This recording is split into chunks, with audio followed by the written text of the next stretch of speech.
Hello! I'm excited for this video because I'm going to be donating 2 different pieces of art to 2 different organizations. One of them being Arts at 302 for their Children's Scholarship Fund.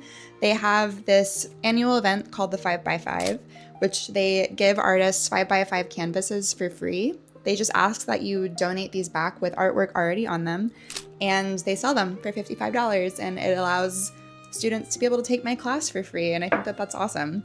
So gonna be doing that. I'm thinking about maybe putting some brass on it. We're gonna see. If it doesn't work out, no big deal. We're just gonna try something different, but I have a good feeling about it. But the other organization that I'm donating to is called the Sutton Avian Research Center, and I'm donating to them because I care really deeply about their mission. They are the main reason that I still see wild bald eagles in my backyard. In the 1940s, there was a huge decline in the wild population because of pesticides like DDT. And so the Sutton Research Center put together a team and was able to rehabilitate over multiple years the bald eagles in our region, which is crazy because I remember when I was a child, I never saw them around. And so being able to see them in my backyard now is just really exciting. And even though the bald eagle population is no longer on the endangered species list, they are currently working on the atwater prairie chicken and also the masked bobwhite, which are fantastic species, and I am so excited to be able to contribute in any way. Within the past couple of years that I've donated to them, I think I've raised about $1,000, which is very exciting because I wouldn't be able to do that on my own. So anything that I can do to help this amazing organization, I definitely want to do. I'm going to start with this 5x5 and then also take you guys along with me through the rest of this week. So let's get started.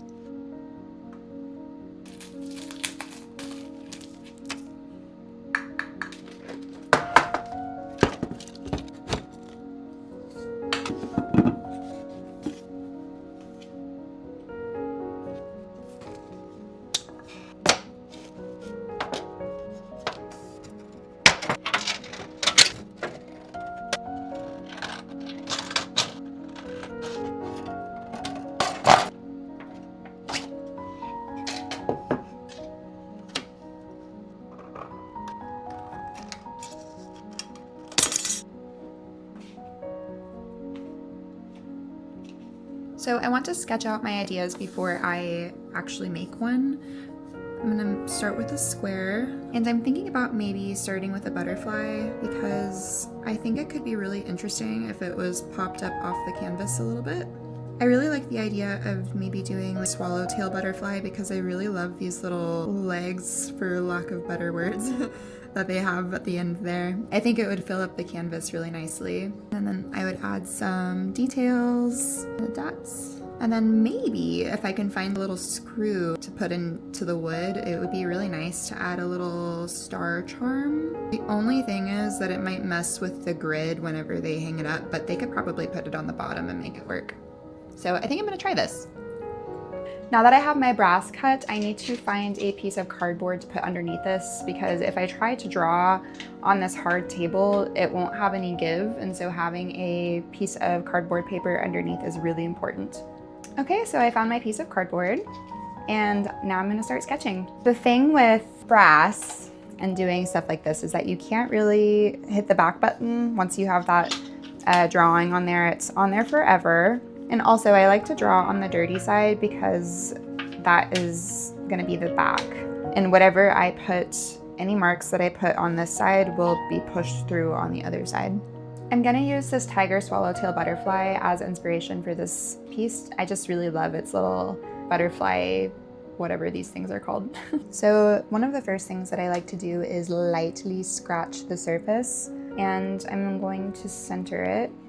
I don't know, is that coming through? Here, you can see this mark right there that I just made, and I'm not really pressing, and you can see that there's no indent on the other side. It's just so that I can see my sketch. I want it to be a little bigger. So whenever I'm drawing wings or sketching out wings, I will usually draw a line across the butterfly so that I can get a nice even wing. But I think because the grain of the metal is going in this direction, it's a little hard to see. Now I've got a really light sketch that might be kind of hard to see, but don't worry, it'll show up whenever I start pressing down. So I'm gonna start with this dotting pen tools, and they've got just a tiny little ball on the end. And so that makes it really easy to get nice smooth textures. So I like to do the smaller side first. Let's go ahead and make the impressions. And it looks like it's pretty even. So there's the first outline of the wing. And let's go ahead and do the other. And let's do the bottom. Okay, so there is the final outline of the butterfly, and that's what it looks like on the back side. Now I can start adding the details. So I can see that there's these marks here that I want to get in, so I'm going to start doing that.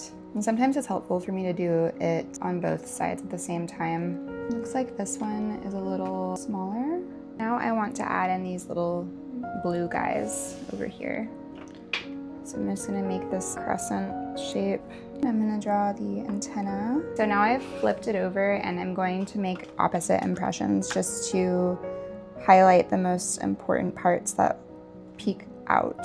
I also like to outline the whole thing just to further make the impression a little more outstanding. So you flip it over and then you just outline the whole thing. I like to add little pressure point dots to add some texture and interest. It also like catches the light, which is fun. And so you can just randomly place little clusters of dots on your subject to give it some extra volume. Let's cut it out now. So I have these really nice sharp scissors and I'm going to just go around the edge. Sometimes if it's easier, I'll flip it, but it doesn't seem like that's the case right now. You do have to be very careful because this is very sharp metal and it can splinter and also cut you. So you just have to be aware of your hands. And sometimes if it's easier, you can just cut off the big segment first. That way you can get those more precise cuts later if you need. So see right here, there's this little shard. I'm gonna cut that off, but I have to find the best angle to do that.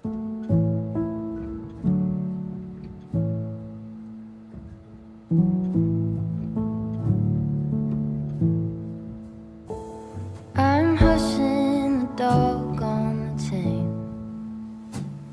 I'm running up stones on the edge of the bank.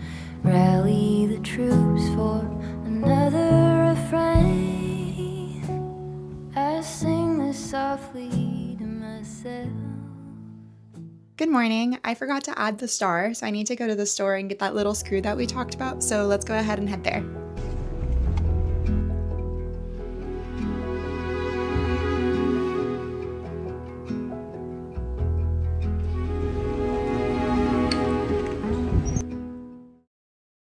Quill is being a naughty boy, so he's in timeout. So I wanted to show you guys what I got from Michael's. I ended up getting these little screws, and I think that this is enough to last me for the rest of my life. I got some yarn, and I was thinking about making a shawl with this color. I think it would be really cute for fall. And the other thing that I got was this notebook, and the reason being is because I just really love the inside cover. Oh, that's so nice, Quill. But let's get started on that star, and let's give this boy a kiss. Would you like to say something? It's kind of hard to just grab one. So here's this little guy. Let's see, I was thinking right in the middle, but maybe it would look a little nicer if it was closer to the edge. Right there, maybe. So it's centered. Not quite. I'm curious what the best way to put this in is, but I'm gonna try to just press it and then maybe turn this and see how that goes. Seems to be sitting in there. Nice. I found a spare piece of brass from a cutoff that I had earlier, so I'm gonna go ahead and make my marks. I might use this side just because I don't think I need it to be that big. Save some brass. Apparently brass is highly recyclable, so anytime I have scraps, I always try my hardest to make sure that I can recycle it. When I draw my stars, I usually start with a cross first, and then I will use that as a guide when making my points. Do the other side. I never try that hard to make my stars perfect because I really love the handmade quality that they have whenever they're a little irregular. There's a little piece of glue on there. Very nice. Want this one to be a little bigger. And usually if I make a mistake like this, I will do the same thing on all of them just to make it look intentional. Do a little teardrop shapes. I've opened this up and now I'm gonna place it on this screw. The tricky part is closing it. Oh, I think I put this one backwards. Let me flip the star. Okay, let's see how it looks. I think this came out really nice. Oh my gosh, I actually really love it. Eee, this is so cute. Now that that's done, it's almost 3 o'clock and I need to figure out what I'm gonna do for the Sutton Research Center piece, so I'm gonna browse some books behind me to get some ideas.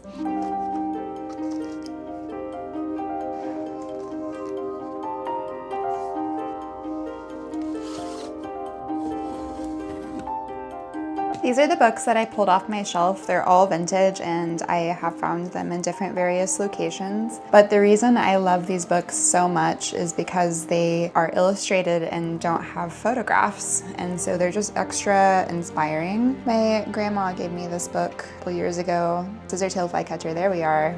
Out of all of the birds, I do think that I would like to do a scissortail again. Let's get started. So I'm thinking maybe a rectangle instead of a square, and I would like for it to come down this way. I know this doesn't look like much yet. This actually might be pretty cool on a brass piece as well. Glue some stars to it, and then maybe also dangle a star. I don't hate this idea. This is pretty neat. Let's try it. I've got the face down so far, and now I'm gonna start on the wings. I want the wings to be even as possible, so I'm gonna go back and forth on each side. And now I'm gonna start working on the body so I know where the end of these wings connect to. Usually birds have these little humps on their shoulders. I'm sure there's a specific name for that, but we're gonna call them humps. It's always better to make something too big and then you can cut it off and then make it smaller later. Just trim in that line a little bit.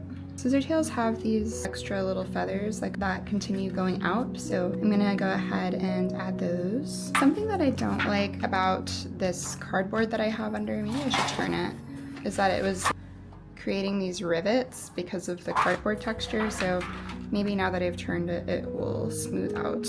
Looks like it's working. Very nice. Some tail feathers. I need a good picture of some scissortail wings. I'm gonna use this image to study the way that the wings fan out. So I'm gonna do this section right here first. It is warm in here. They're a little bright red area, and obviously I can't include a red part to this unless I paint it, which I don't think I want to. Do the same on the other side. Nice. And it looks like they've got little tiny baby feathers, so let's go ahead and do that too. Something that I really love about brass is that I feel like no matter what, it always ends up turning out really good. I'm gonna try to fan them out a little more. All right, and now I can add the rest of the feathers. So I like to start at the tip here. Again, I'm gonna have to go through and get rid of these rivets because I do not like that. I just realized because there's really large segments of brass that are unused, I may as well go ahead and put those stars in there and then just cut around those whenever I'm doing all of this work anyways. Just outlining the star now. I'm gonna put one on this side to use that space. Just adding some teardrop shapes around it. I feel like it makes it look like a starburst when you do that. And then maybe some extra little details at the top. Honestly, I figured out you can really put whatever shapes you want on a star, and they always look so nice. All right, so now I'm gonna outline it. I'm getting so close to being done. I've gotta cut it all out and then glue it. I'm just gonna start at the face. I'm gonna go ahead and chop this part off. Here we go. I think that for this star, I might just cut it out this way and then do the detailed snips afterwards, just so I'm not bending the scissortail too much. I'm finding that whenever something is really big like this, you have to be kind of careful not to accidentally bend an area too much because otherwise you'll get a crease that you don't want. And I originally was planning on putting this on wood, but I had this idea while I was on my way to the post office today that I could maybe put it on paper and then frame it. And I think that would also look really nice. And if it was framed, then I wouldn't have to worry so much about the shards cutting somebody. I think I'm gonna save the tail for last just because it's the most delicate part. And I want it to have all that structure until the very end. This part will be a little more tricky just because it's very thin and detailed. There we go. And it's gonna come to a sharp point, but I will fix that later. Just take it piece by piece, I think. I'm gonna try to curve out this part here. There's a little sharp part. I'm gonna try to trim off. Oh my gosh, just come off. There we go. I did get a little bit of a cut right there. So there's one star, and here's the other. All right. Oh, wow. Yeah, guys, I don't know. I might want to put this on a piece of paper, actually, because I really did enjoy it with the star down here. So let's take all these off. This is the mat that I'm going to put it in, so I thought that I could arrange everything around that. I like that so much better.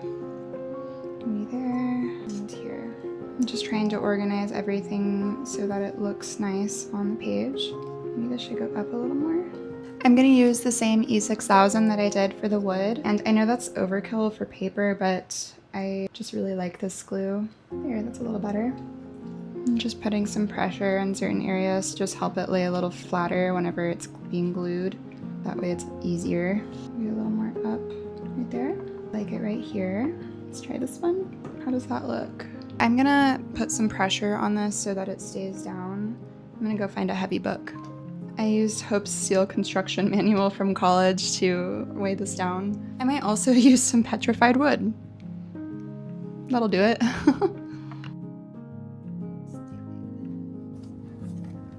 Now we've got to take off these weights, get this framed, and then it's time for the final reveal.